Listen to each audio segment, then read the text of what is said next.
Welcome everybody to Cosmodore. It's been a while since I said that, and ever since my last seasonal Spongebob ranking was released, so much has happened on my channel that I didn't think I'd ever touch another season of this show. But it was your more than restless support and eagerness to see another episode that made me decide to come back to the season that not only took the longest to air in its entirety thanks to the release of the second Spongebob movie, but just like season 8 is one I had previously not watched a single episode of. Only well into season 10 did I even consider going back to the series, and thanks to this one's long gap in between the first and second half, I genuinely didn't know if the show would even eventually go on. I had no personal vendetta against the season in particular, I was just completely done with the show at that point, but judging it based on the few reviews I saw online alone seemed a little unfair to me. So over time, I sort of plucked my way through some single episodes, which I gotta say did make me somewhat excited to finally check it out in its entirety. How did that turn out, you ask? Well, there's only one way to find out. This is Worst to Best Spongebob Episodes, Season 9.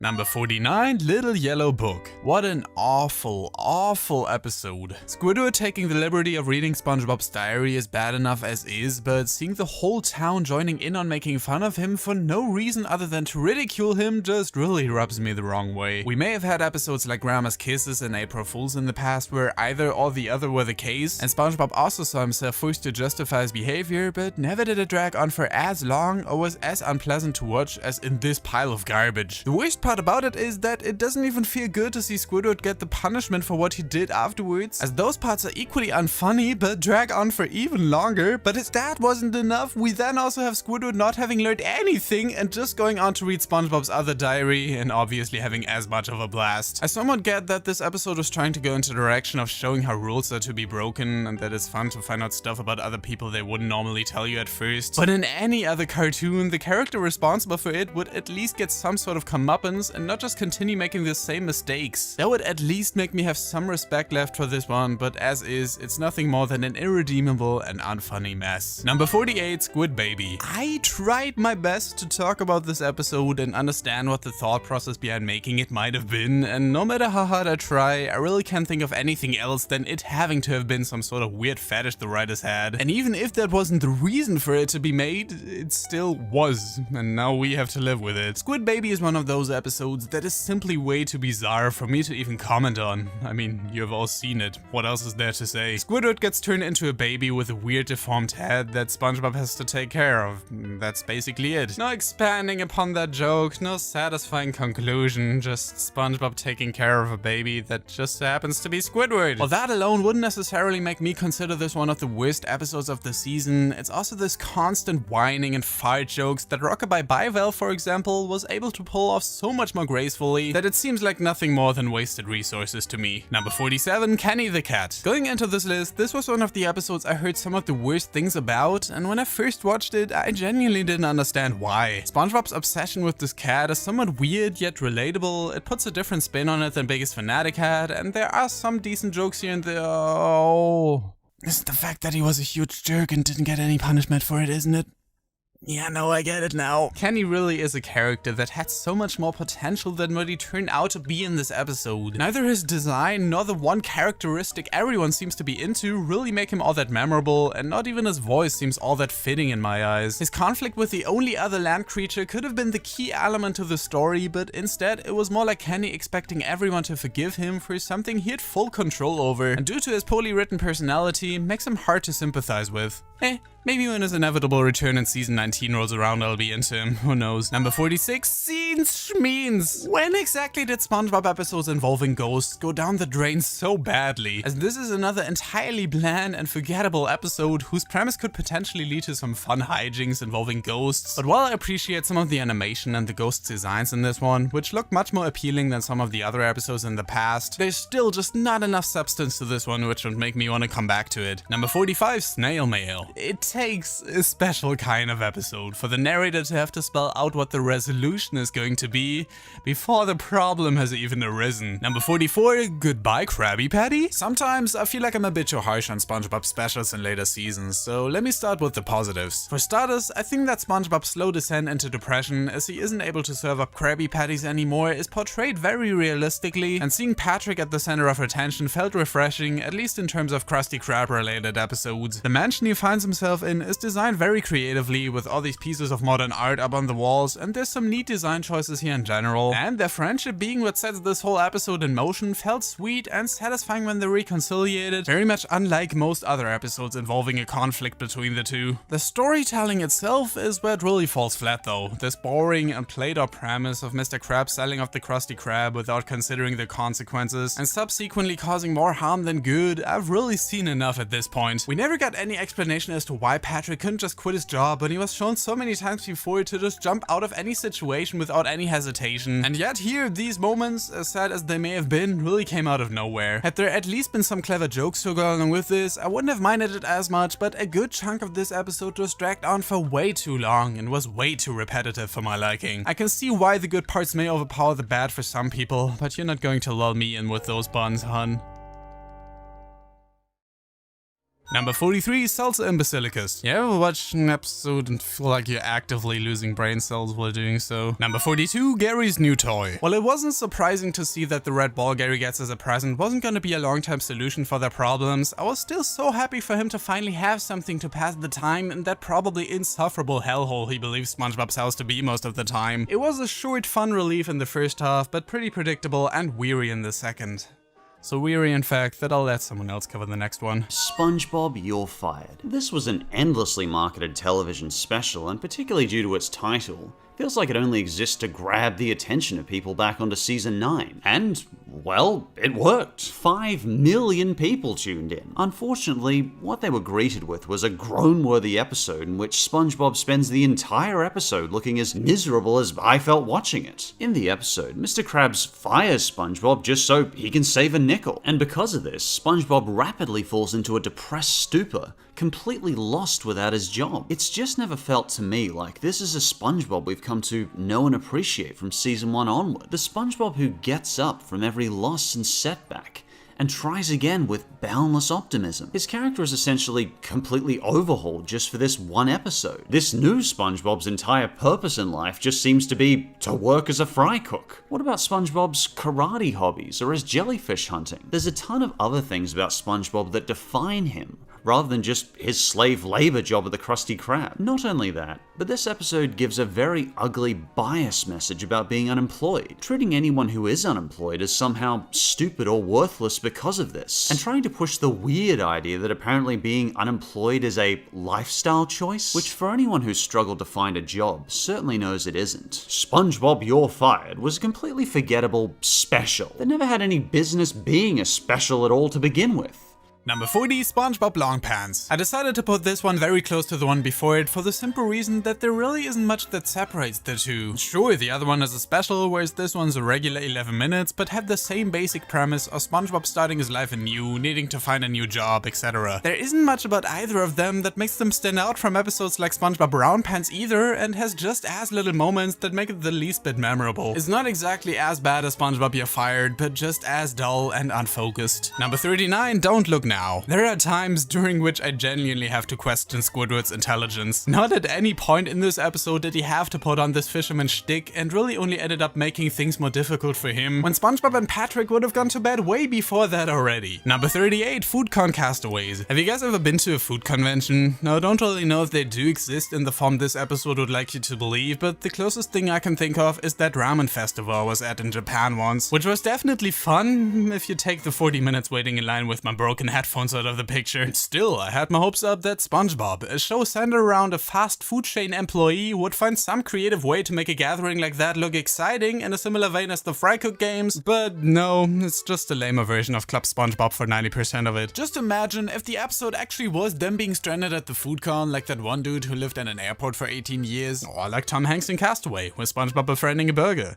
It's not too late to make a better to love a patty. Number 37, Layman Fortune. I really like the premise for this episode. As a kid, I always loved fortune cookies and imagined what those vague messages in there could be supposed to mean. I may have been made aware of the fact that they were a hoax, but it was still fun to believe, and so seeing it get turned into a full-fledged episode makes me wish I could have gotten to see it when I was younger. Maybe I could have even been able to enjoy this one more than I do now, because somehow I feel like the plot twist or Plankton switching out all the fortune with misfortunes is way too predictable. Although I will admit that ending gag is pretty funny. Number 36, Company Picnic. SpongeBob has often been described as a perfect stoner show and fueled on drugs all the time anyway, and so seeing that actually be the case for once, while Plankton making them see this wonderland of fun was a nice reveal at the end, but all the more disgusting considering what they did in the park. The episode also dragged on for way longer than it should have at times and could have used a more specific conflict. Number 35, It Came from the Goo Lagoon. As simple a premise as alien purple goo being discovered in the Goo Lagoon and Plankton trying to use it for an evil scheme is, they made a solid use of it here, in terms of just how fun it was to see them messing around with it and the effect it has on the town. It's not even that some form of tension wasn't present either. In fact, the action sequences were done a lot better than most other recent special episodes, but ultimately it just dragged on for way too long and tried as hard as it could to not have it either feel like a ripoff of A Gift of Gum or Fungus Among Us.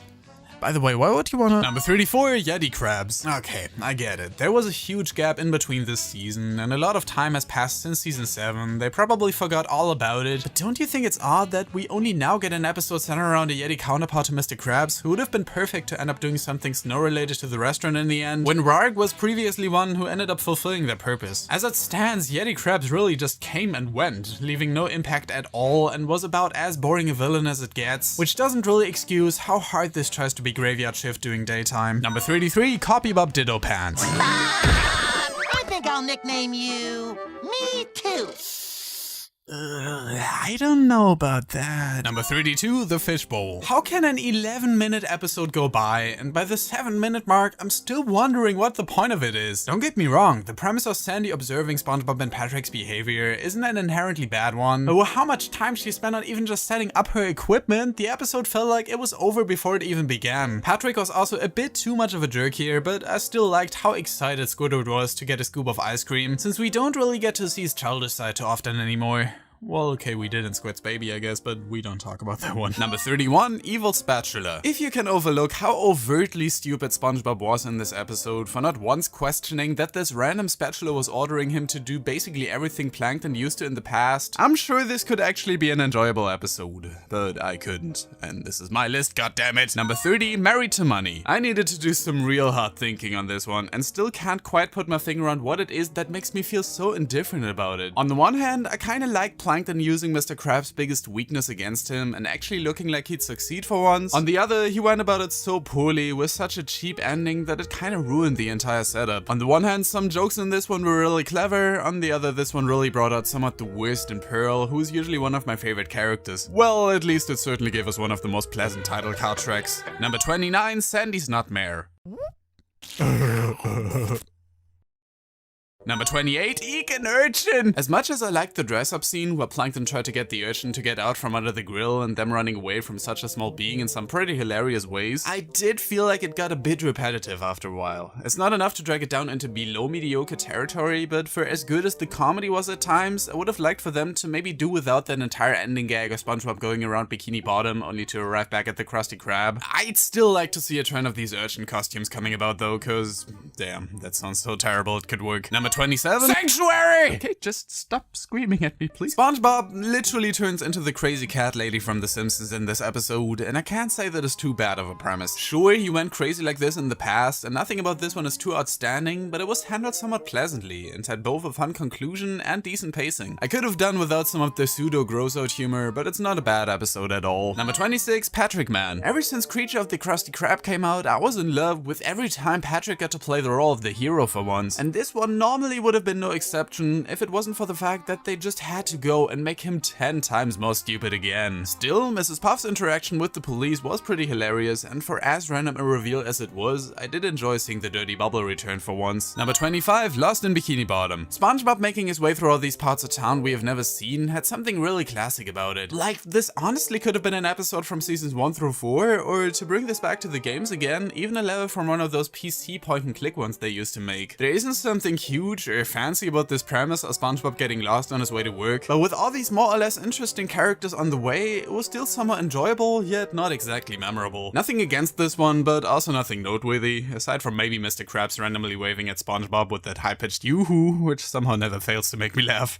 Number 24, Soul! gold! Just never stops. When I heard the title to this one, I could have sworn it would just be another episode where Mr. Krabs would sell off the Krusty Krab for some stupid reason, and therefore actually kinda enjoyed the different direction they went with. Some of Squidward's interactions with both SpongeBob and Patrick and trying to convince them of the house's new owners were also really fun, and them literally flipping his house was also a nice twist. Number 23, Squid Defense. I genuinely enjoy seeing how excited Squidward got when realizing his training actually paid off for once. It was also great to see that he succeeded in defeating what he thought to be a regular crook, even though it turned out to have just been a misunderstanding, which was a bit of a cheap ending, I will admit, and it wasn't the funniest episode ever, but I would still recommend it. Number 22, Bumper to Bumper.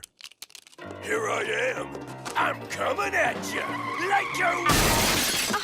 Peter, what the hell are you doing? Number 21, Sharks vs. Pods. I really love the visuals in this episode. There's not really any reason for it to have these guest animated sequences, as it's not much more than a West Side Story parody and easily could have done with their usual style, but the simple inclusion of these dance segments made this episode a whole lot more enjoyable and fun to look at for me. Number 20, Pineapple Invasion. Let's be real here. There isn't much about this episode that's really outstanding. The bulk of it is pretty basic Plankton trying to get the formula and disguise stuff, and the only difference is that he's in SpongeBob's house this time around. What elevates this one above the others is that entire sequence of him being inside Gary's shell, which leads to by far one of the funniest twists on the show, and just overall great MC Escher-esque visuals, which alongside some great jokes here and there, made this a pretty solid episode. Number 19, Squirrel Record. For how often the conclusions to the latest episodes tend to disappoint me, this one not only came as a surprise, but also essentially rendered the entire episode useless, which would usually annoy me, but somehow made up for it with some records that were so out there in idea and execution that I couldn't help but laugh at them. Yeah, it's random, but it's the good kind of random, like out of context Twitter accounts. What the fuck are you doing here? Get back in my ass, goddammit! Number 18, Squid Plus One. This episode made me want a SpongeBob spin-off centered entirely on Norton the Mailman so badly. They could just use Mr. Postman as a theme song and we'd have a done deal. That's basically what Portugal the Man did a few years back, and I don't see anyone complaining about that. His relationship with Squidward is really sweet. He got some fun moments, like when he flipped through all these empty pages in his address book and desperately tried to become friends with literally anyone in town besides SpongeBob. But I mostly just really appreciate and also hate how relatable Norton is. Number 17, Patrick the Game. This is a small thing, but Squidward is a squid, not an octopus. Bro, Squidward is a squid, not an octopus. Squid, you pleb. It's in his name, for God's sake. Squidward is not an octopus. I thought he was a squid. You are aware that Squidward is an octopus. I don't have a fin bone. I'm an octopus. Number 16, Two Thumbs Down. Do you think this episode is meant to be a metaphor about how too much positivity can ultimately lead to you seeming disingenuous, your friends starting to leash out their true feelings about you, and you end up becoming morbidly depressed just because you wanted to help, and see your life slowly slipping away from your cold, thumbless fingertips as you stare emptily into the abyss, waiting for the Grim Reaper to finally take you to where you belong?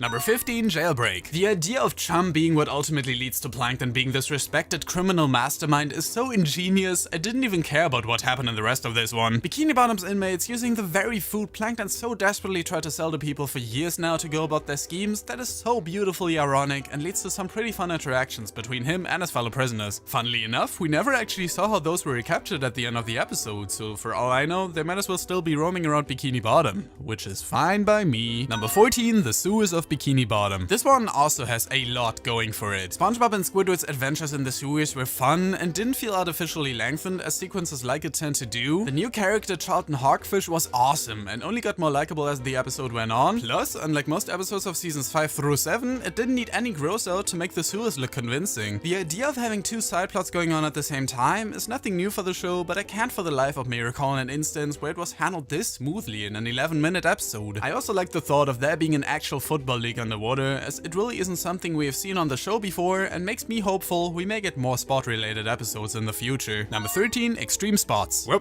so much for that, I guess. This is actually the very first episode of season 9 and as such serves as a great introduction to this new season in my opinion. For as dumb as SpongeBob and Patrick seem at times for suddenly not even knowing what sports are, it makes up for it with some of the coolest one-off characters on the show and an episode that hits many of the same beats as Alive in a Day, but with far more focus on cool action sequences and pretty great animation at times. I can't really put my finger on what makes this episode so enjoyable to me, but it's definitely one of the most exciting of this season. Number 12, Tutor Sauce. It's so rare to see Mr. Krabs genuinely wanting to help SpongeBob succeed in something other than actively making him money. In fact, the only times that would happen was when it was at the expense of SpongeBob and not actually to benefit him. This one proves to me that their relationship can really be something of a master and apprentice type of deal, which I really hope we see more of in the future. The running gag of SpongeBob running into various objects may be a bit played out at this point, and much of it wasn't really true to Mr. Krabs' character, but I still found myself going back to this one every so often, so take that for what it's worth. Number 11, Mutiny on the Krusty. This episode is good.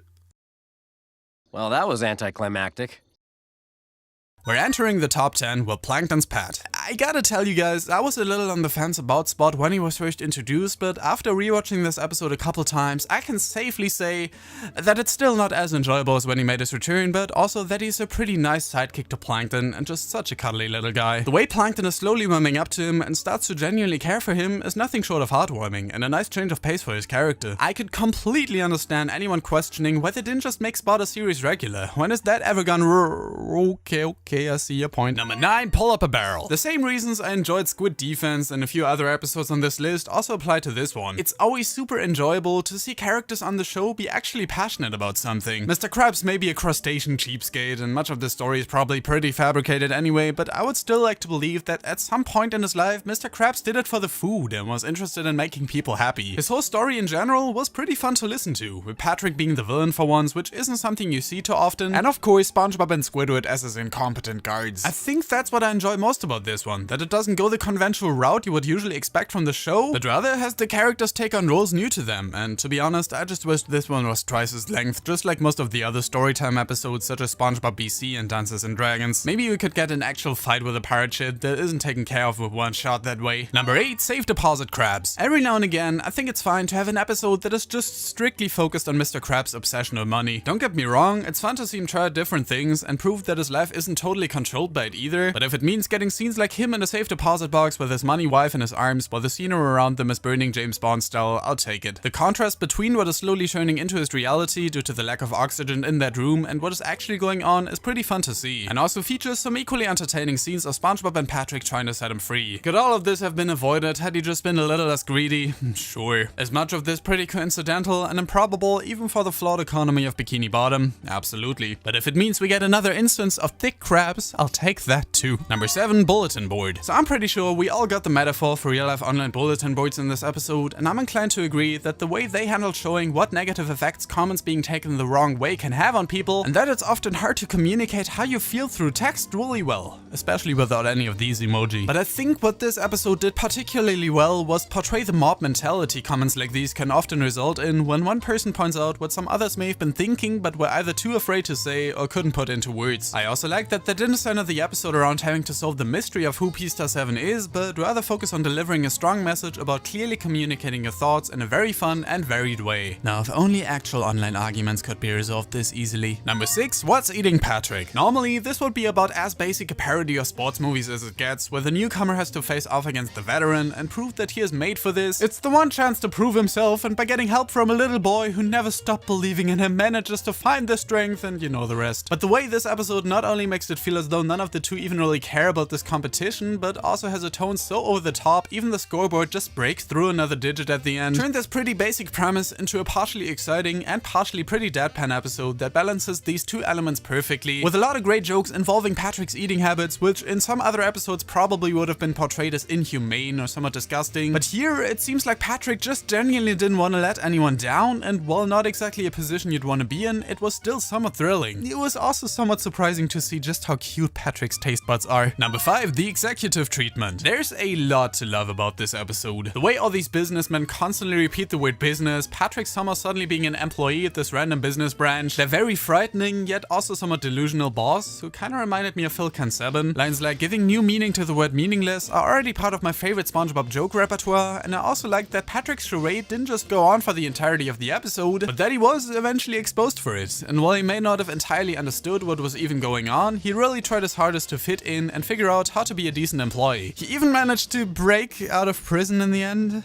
There are some serious security breaches at that place. Number 4, Larry's Gym. As you may know, Larry has always been one of my favorite characters, especially in episodes like SpongeGuard on Duty, where he helps SpongeBob become just as popular as he is, desirability aside. He was never one to give up on his pupils, and in this episode again shows just what a great teacher he can be. Giving him his own gym was really just a matter of time, and with the inclusion of Mr. Krabs, who got some of his best lines in this episode, it made it seem like a really fun place to be at. And the episode was even somewhat educational in its message about staying healthy and fit. While I'm surprised Sandy didn't show up in this episode at all, I felt like all the characters that were included really shone on their own, and it's definitely one I'll go back to every now and again in the future. Number 3, the whole tooth. I feel like I've used 1 or 2 characters being cute as an argument for an episode being great way too many times on this list, but I just can't help it. They really upped the ante when it comes to adorable designs in this season. Not only is Patrick dealing with this issue of losing one of his precious baby teeth pretty relatable, it is also handled in a very friendly manner on SpongeBob's part, making this one of the very few episodes in the season that actually remembers that the two are supposed to be the best of friends. All the jokes in this episode are also excellent, from the ominous music being played at the dentist's office, his name being Beige Mundane, to the Tooth Fairy being a literal tooth